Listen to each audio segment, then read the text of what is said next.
ورحمة الله وبركاته. بسم الله الرحمن الرحيم. الحمد لله رب العالمين، والصلاة والسلام على أشرف الأنبياء والمرسلين سيدنا ونبينا ومولانا محمد وعلى آله وصحبه أجمعين. In the previous lesson, we mentioned all the different views of scholars who tried to solve the issue when Imam Tirmidhi rahimahullah and others, they regard a narration with two contradictory terms, Hasan sahīh, then what meaning do they imply?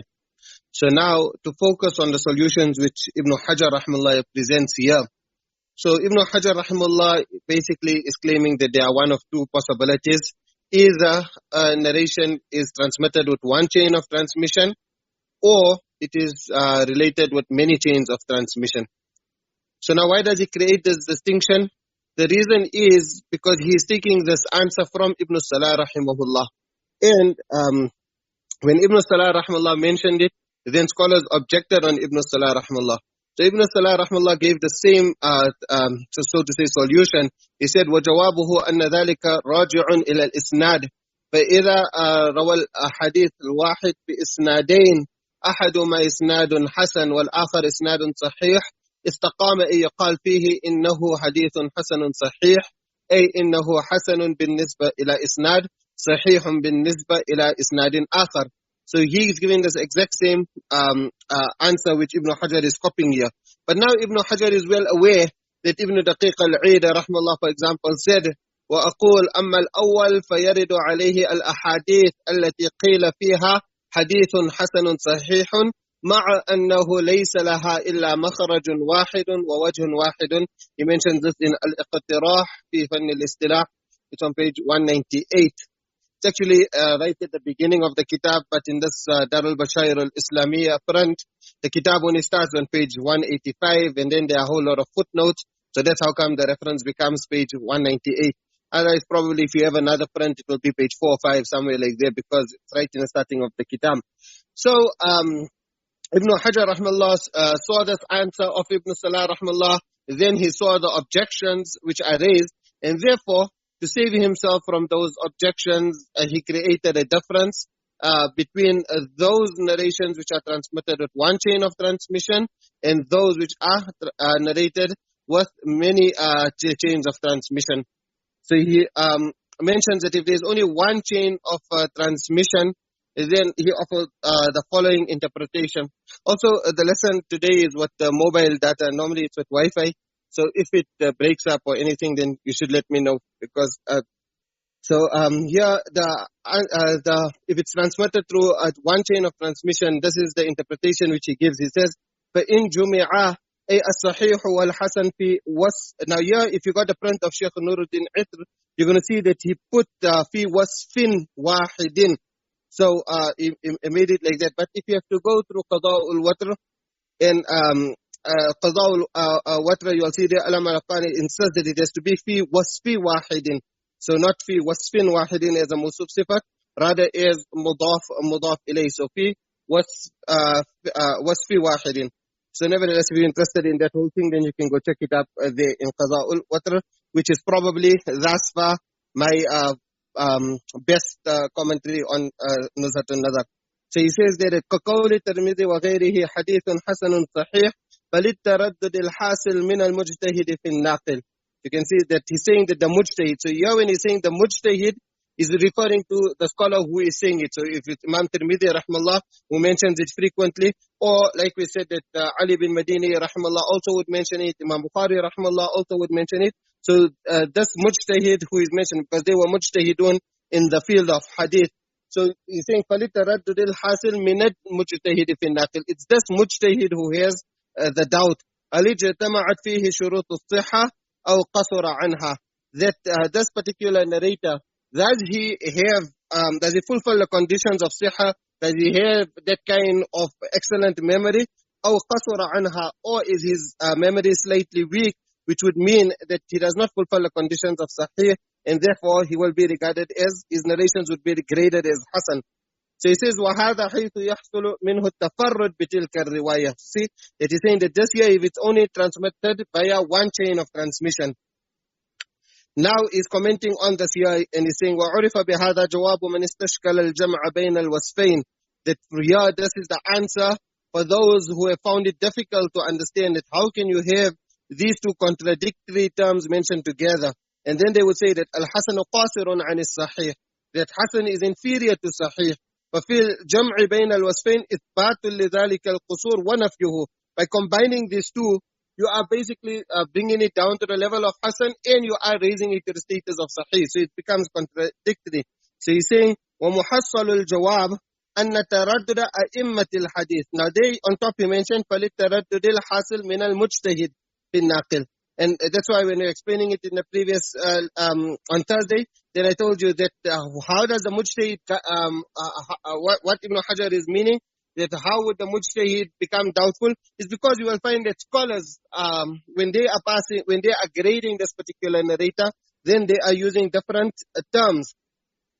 So he's saying that the scholars before this mujtahid, the scholars from who Imam Tirmidhi rahimahullah is taking, they would pass different verdicts on this narration. So اقتضى للمجتهد ألا يصفه بأحد الوصفين. So this here necessitated that now this mujtahid, he cannot now with conviction grade it or pass one of these two definitions on the rawi. So he says فيقال فيه حسن باعتبار وصفه عند قوم صحيح باعتبار وصفه عند قوم. He joins the two and he says that it's Hasanun Sahih, Hasan according to some scholars, Sahih according to other scholars.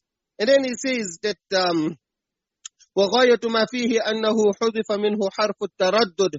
He's saying that at most what you could say is that the word which would show the doubt has been mahduf, because لأن حقه أن يقول حسن أو صحيح, because it would have to be said حسن أو صحيح, that this particular narration could be Hasan, because there are some scholars who said that it's Hasan, or it could be Sahih. وهذا كما حذف حرف العطف من الذي بعده. So here when he's saying بعده, it refers to the following scenario which is going to mention. Now this here is very common in Arabic, that you drop off the harf atf. So بعده means when you drop off the waw. Here he's saying you drop off the word aw. So Mullah al-Qari gives the example. He says وحكى أبو زيد أكلت سمكا لبنا تمرا.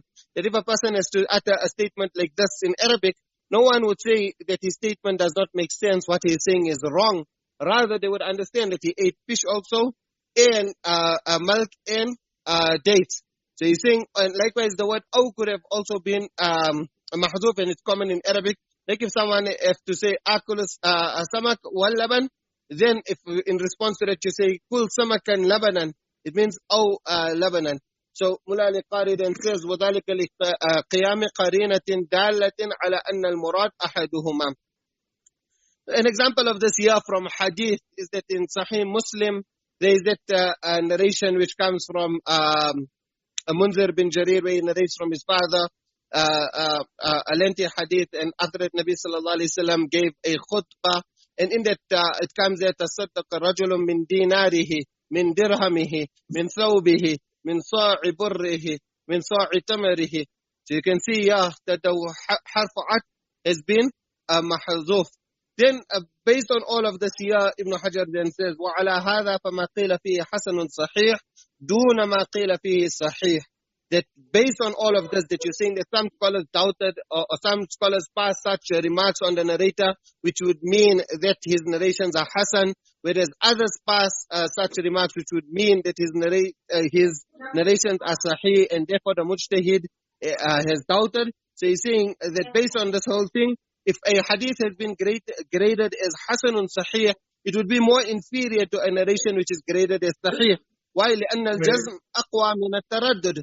He's saying because when they say that the narration is Sahih, it means they are absolutely sure. Everyone agreed that this particular narration is Sahih. But when he says Hasanun Sahih, then it means there is doubt. So it becomes more inferior.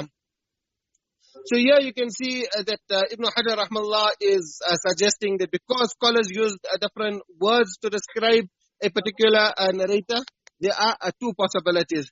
The first is that the scholar himself doubts what verdict to pass, and this is understood from that whole section of Falit Taraddudil Hasil Minal Mujtahid. And then the second is where you say that they are merely, the scholar just wants to clarify to us, he wants to highlight for us the contradictory views. And for this here, he says, أَنَّ تَرَدُّدَ أَئِمَّةِ الْحَدِيثِ فِي حَالِ نَاقِلِهِ. We're saying that there are two views which, one of you guys' stuff is on. If you can just switch off your stuff, your mic. Okay, so it says that these two views is so I'm saying that these two views, that to say that either the mujtahid is the one who is doubting, or maybe the mujtahid knew what he wants to, or what's the ruling on the hadith, but he merely wants to highlight to us the contradictory views. So this we understand it from Allama Munawi rahmallah, what he mentions in Al-Yawaqit wa Durar. So he mentions there that ومحصل الجواب أن تردد أئمة الحديث في حال ناقله بأن قال بعضهم صدوق مثلا وبعضهم يقول ثقة اقتضى للمجتهد ألا يصفه بأحد الوصفين. And then he says فيقال فيه حسن باعتبار وصفه عند قوم لأن راويه عندهم صدوق. So I told you get all these kind of words. No problem. So you say that you get all these kind of words. And then he says صحيح باعتبار وصفه عند قوم آخرين لأن راويه عندهم ثقة. Thereafter what he says فهؤلاء غير مترددين في صحته وأولئك مترددون فيها. That these scholars are not the ones who are doubting, rather the doubt was from there. And thereafter he says أو يكون ذلك بحسب تردد المجتهد بعينه في الراوي. Otherwise it means that the mujtahid himself was the one who is doubting. So from this entire text which we read, it either means that scholars before Imam Tirmidhi doubted, or it means that Imam Tirmidhi rahmallah himself is the one who is doubting. So here Ibn Hajar rahmallah presents this response, and it's in contrast to the many other responses which we presented in the last lesson. So now to determine how accurate this response will be, we need to inspect it further. That when paying more attention to it, we find that this response here is actually not valid at all. It is totally baseless, and it's based on numerous reasons. So the first reason is here, if you look, Allama Qasim bin Qutb Bukhari mentions that يرد على هذا ما إذا كان المتفرد جمع شروط الصحة عندهم. So that there are so many narrations where Imam Tirmidhi rahmallah, for example, would classify as Hasan sahīh, but everybody agreed that this particular narrator is, if he has to narrate a hadith, his narration will be graded as sahih because he has a full memory. So Ibn al-Hanbali rahmallah, he also mentions the same thing in Qaful Athar, وَأُرِدَ عَلَى الْأَوَّلِ وَقُولْ جَمْ بَيْنَهُمَا فِي فَرْدٍ قَدْ جَمَعَ شُرُوطَ الصَّحَّةِ بِالْإِتِّفَاقِ. So this means that there are so many narrators that everyone will know that their memories are good. Scholars unanimously accept that they had excellent memories. Yet Imam Tirmidhi rahmallah is saying that is grading their narrations as Hasanun Sahih. For example, a few pages earlier, if you remember, here on page 60, Ibn Hajar rahmallah mentioned how scholars would regard the following sanad as asahhu sahih. So the sanad is where you have Zuhri narrating from Salim, and then he's narrating from Ibn Umar. If you turn there to page 60, you'll see he mentioned it first. So it's implying that this here is the highest level. So no one can ever doubt that any of these narrators have a weak memory. Yet, if you open Sunan Tirmidhi, you will see Imam Tirmidhi narrated like this here. حدثنا قتيبة قال حدثنا الليث. Both of these are narrators of Bukhari and Muslim. In fact, this whole sanad here, this exact same sanad, you know, when we're talking of the shurut of Bukhari and Muslim, this here is a sanad which fulfill the conditions of Bukhari and Muslim. Qutayba, obviously Imam Bukhari and Imam Muslim narrated from him, and they narrated this exact same sanad. So this here is a sanad which comes in Bukhari and Muslim. Imam Tirmidhi is saying حدثنا قتيبة قال حدثنا الليث عن ابن شهاب عن سالم عن أبيه أن النبي صلى الله عليه وسلم قال إن بلالا يؤذن بالليل فكلوا واشربوا حتى تسمعوا تأذين ابن أم مكتوم. So I told you that this sanad comes in Bukhari and Muslim, but the more important point to highlight is that it's a sanad which was regarded as asahhu sahih. But after this narration, what did Imam Tirmidhi say? He said, Ḥadīth ibn Umar, Ḥadīthun Hasanun Sahīhun. So you can see, now here, either Ibn Hajar will have to bring proof to show that some scholars have graded this narration as Hasan, or any one of these narrators that they said is Saduq. But obviously that's not the case, because all scholars agree that each one of these narrators are authentic, and every one of them have very good memories. In fact, there are narrations which come and which are transmitted via silsilatul dhahab. So this year, silsilatul dhahab, the most senior teacher of Imam Tirmidhi, the mentor of Imam Tirmidhi, Imam Bukhari rahmallah, he regarded that as asḥahīh. Yet Imam Tirmidhi rahmallah, he would remark even on those kind of asanid, he would say hasanun sahih. So to give you one example, Imam Tirmidhi says that أنبأنا قتيبة, I just told you now that Qutayba is a narrator of Bukhari and Muslim.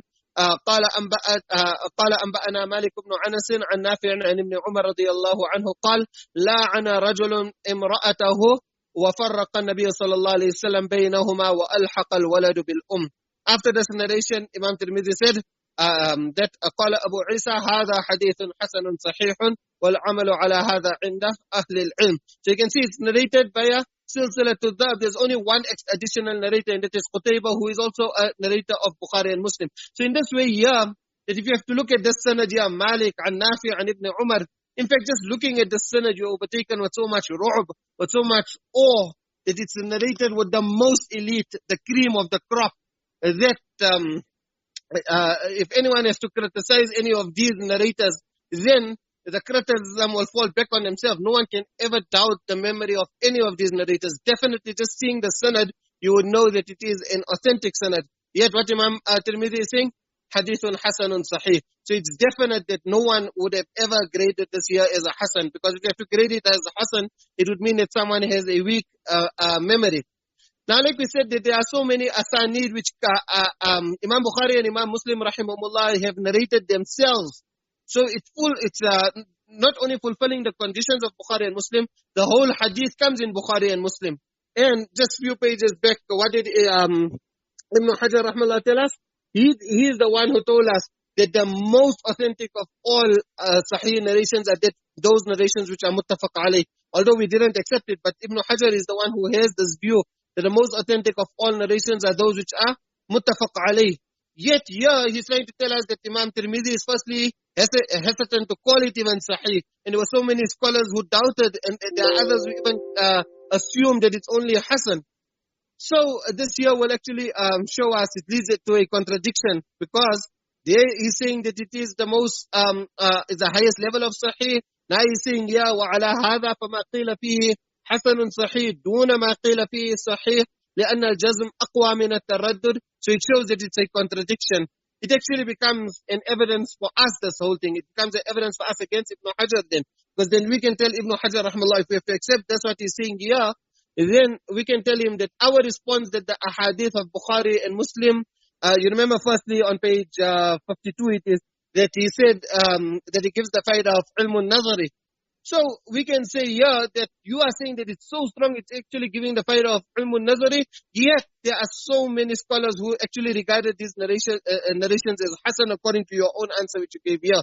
And if he is to say that it's the most authentic, then we can say that how are you calling it the most authentic when such a senior scholar like Imam Tirmidhi is hesitant to call it sahih? That's why he's saying Hasanun sahih, is doubtful, and the reason for his doubt according to what you are saying is what أن تردد أئمة الحديث في حال ناقله, that scholars before also have doubted, and some scholars have graded the narrator as saduq. So all this here will then become a response again Ibn Hajar, and it will show a contradiction. So whilst we don't accept the whole taqsim as-sab'i to begin with, but we also don't have doubt that any of these stalwarts here, their memories was weak, so that their narrations will drop to Hasan. So in short, the crux of this whole thing is that Imam Tirmidhi rahmallah used both terms on the most authentic, not just on authentic, on the most authentic of narrations, whether you want to look at it from a sanad point of view, based on those who said asḥahīh sahih, or whether you want to look at it from a kitab point of view, on what Ibn Hajar rahmallah said with regards to the most authentic, that the most authentic are those which are narrated in Bukhari and Muslim. So even then, Imam Tirmidhi rahmallah is remarked on most of those narrations also Hasanun sahih. So we're saying that this year, saying that there are scholars in the past who graded it as Hasan, it's just an assumption. It's a conjecture. It's like there's no basis for it. So this here is already sufficient to prove how weak this answer which Ibn Hajar rahmallah is giving here, how weak it is and that it is incorrect. But to show you even more answers to the same thing here, there are more answers to give to it. The next answer which we could give, we say that Imam Tirmidhi rahmallah is a mujtahid. Like that, Imam Bukhari rahmallah is also a mujtahid. This answer is actually robbing them of the lofty status of being a mujtahid. Because if you're saying, firstly, Imam Bukhari rahimahullah, and you remember we spoke about Ali ibn al-Madini, that Imam Bukhari rahimahullah would say that I haven't felt myself inferior to any teacher like how I felt myself inferior to Ali bin Madini. So you can imagine what a great scholar he was, that Imam Bukhari would hold him in such high esteem. But you mean to say that they could not decide whether the narration is Hasan or Sahih. That is why فَلِتَرَدُّدِ الْحَاصِلِ. So this here Mullah al-Qari says that وَفِيهِ أَنَّهُ يَلْزِمُ أَن يَكُونَ التِّرْمِذِي بَلِ الْبُخَارِ مُقَلِّدًا فِي التَّصْحِيحِ وَالتَّحْسِينِ. You're going to say that they are muqallids, that they themselves can't make up their mind. They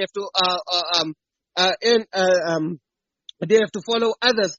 So we think that it's really below the lofty status of these high-ranking scholars to assume that they would have doubt and they couldn't make up their mind. Because you must remember in Tirmidhi, it's so many narrations where Imam Tirmidhi rahmallah is saying Hasanun Sahih. So you mean that you mean to say that it's on so many narrations Imam Tirmidhi couldn't make up his mind? Then we say that the job of a mujtahid is not to tell his readers differences. Rather, what's the job of a mujtahid? So you know when you're doing iftar, then they say that it depends on the place. Now after Zuhr Salah, if a person missed the 4 rakats before Zuhr, for example, now he comes and asks you, must I pray the 2 rakats first or the 4 rakats? So you don't tell him that in the Hanafi madhab there is difference. These scholars said it's not the mahal to mention. Rather, you just tell him what he must do. So like that, Imam Tirmidhi, he must just tell us whether the narration is Hasan or Sahih. He doesn't have to tell us the difference. So, and then another thing which we can raise here is that between Hasan and Sahih, okay, whilst there is a difference, but ultimately the ruling will be the same. So if Imam Tirmidhi really wanted to tell us the differences, then he should rather tell us those differences where it actually impacts the ruling. Like he should say Sahihun Da'if, that because there are so many hadiths like that, isn't when you do muqaran the muqarana between the mazahib, then you will find that some mazahib would regard a narration as sahih and others would regard it as da'if. So you should rather then point out those kind of difference, but not once in a kitab you will find him saying sahihun da'if, or you won't even finding him saying hasanun da'if, using the same thing to say that he dropped off the harful taraddud. So we say that why did you not explain the differences there, which obviously has a direct impact on the rulings of those narrations. Then another answer is that if we say that if such great scholars like these, like Ali bin Madini and Imam Bukhari and Imam Tirmidhi, if they could not decide on the ruling of a narration, then how could it be possible for scholars who have much less knowledge than them to now finally come and give you the final ruling? So obviously, because people would turn to Imam Bukhari and ask him on difficult narrations. So Imam Bukhari, he can't come and tell you that there's ikhtilaf. I don't know the answer. It's either Hasan or Sahih. You must go and figure it out yourself. Rather, everybody knew that Imam Bukhari will go and dissect and will come and he will give us the final ruling. Then another answer is that when you go through Sunan Tirmidhi, you will find that when Imam Tirmidhi mentions differences, then he does it in detail and he also takes the names of the various scholars. Or those of you who done Tirmidhi, you know that. So now, we say that this answer here which Ibn Hajar rahmallah is giving, it doesn't correspond with the general methodology which Imam Tirmidhi rahmallah had in his kitab. That if he wants to tell you the difference, he would tell you the differences. And, at times he does do this here. Then we say that Imam Tirmidhi rahmallah had so much regard for Imam Bukhari rahmallah, and he would ask Imam Bukhari rahmallah the ruling regarding so many narrations. Obviously, you would only ask him if he trusts him.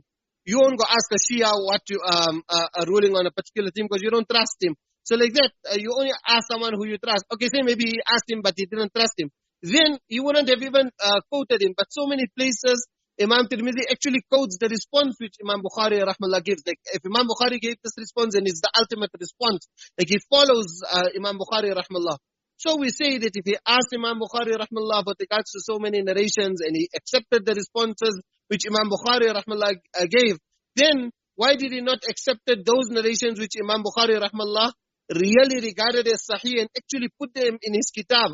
Because Imam Bukhari selected and chose narrations for his sahih, for Al-Jami' al-Musnad al-Sahih, for his kitab Sahih al-Bukhari. So if Imam Tirmidhi had the doubt, he saw all his scholars in the past, something Hasan, something sahih, but then the narration Imam Bukhari has accepted it as sahih and he actually narrated in his kitab. So then Imam Tirmidhi, with the confidence which he shows for Imam Bukhari after other narrations, he should show the same confidence here, and he should also regard all these narrations as sahih. So that again show us that that's what Ibn Hajar is saying here really does not make sense. And then another answer is that just like how he asked Imam Bukhari rahmallah with regards to so many other narrations. So how come he didn't ask Imam Bukhari rahmallah with regards to these narrations? Like if you have to picture it yourself, if you have to write a book, you are obviously going to first make research before you write. You're going to make sure you can present facts to your readers. You're not going to write a book and say, I doubt on this and I don't know this answer and I doubt on this. If Imam Tirmidhi is there, Imam Bukhari is with him, he can ask Imam Bukhari rahmallah. If he really has so much doubt, then he should have simply asked Imam Bukhari rahmallah. It's not becoming to obviously fill his book with those things which he doesn't know with certainty. The objective of writing the kitab was not to create more doubt that we don't know the ruling of this narration and we don't know the ruling of that narration. You go figure it out yourself. So that again shows us. Then another thing is that if Imam Tirmidhi rahmallah had a doubt and he couldn't solve whether the narration will be sahih or hasan, then why is it that no scholars who came after him?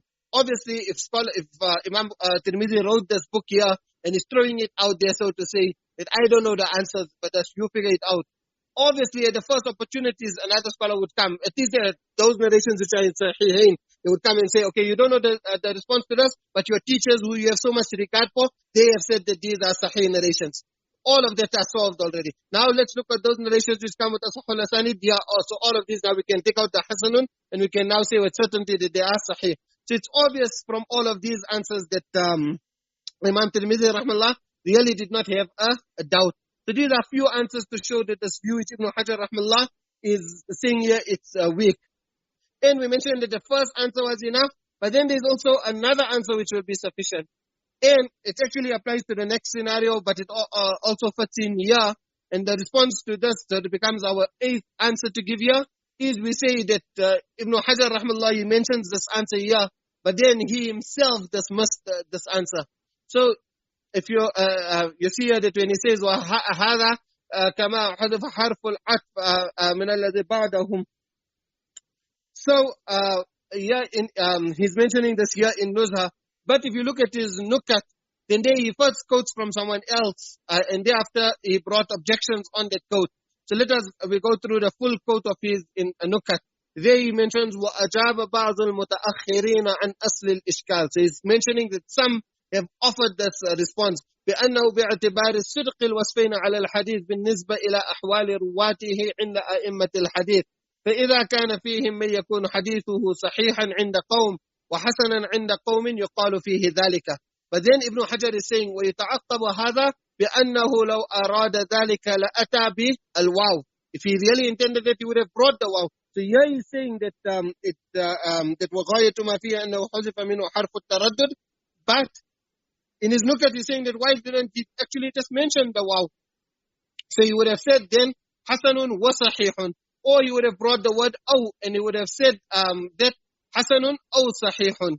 And then he says that ثم إن الذي يتبادر إلى الفهم أن الترمذي إنما يحكم على الحديث بالنسبة إلى ما عنده لا بالنسبة إلى غيره. Imam Tirmidhi, like we're saying, he's a mujtahid. Now picture it, Imam Tirmidhi in his time. All his students, scholars of the time actually are coming and asking him that if you picture yourself in the time of Imam Tirmidhi, you can imagine you have muhaddithun who would come to Imam Tirmidhi. Or understand it easier with Imam Bukhari, that you have senior Imam Muslim, after writing his whole kitab, goes to sit in the service of Imam Bukhari rahmallah. So you have muhaddithun who are asking Imam Bukhari. Imam Tirmidhi himself is mentioning so many places he asked Imam Bukhari. So it's very unbecoming to say that they would have had doubt and they wouldn't be able to know the response. فَهَذَا يَقْدَحُ فِي الْجَوَابِ. And thereafter, Ibn Hajar mentions, لكن لو سلم هذا الجواب من التعقيب لكان أقرب إلى المراد من غيره وإني لأميل إليه وأرتضيه. He says that had there been answers to this, then it would have been the best answer. And he says that I am inclined towards it, and then he says, وَالْجَوَابُ عَمَّا يَرِدُ عَلَيْهِ مُمْكِنٌ. If you really want to, then all those different objections, you could respond to it. But nevertheless, he didn't respond to it. So you can see that from his own mouth, he is admitting that this particular answer which he gave is weak. So from all of these here, we can say we can see that the answer of Ibn Hajar rahmallah, just like how all the other views which we mentioned in the previous lesson are also weak. So in the same way, the answer here which Ibn Hajar rahmallah is giving is also weak. Inshallah, on Thursday we'll discuss if there is a solid answer with regards to this or not. Until then, Jazakumullah khairan. Assalamu alaikum wa rahmatullahi wa barakatuh.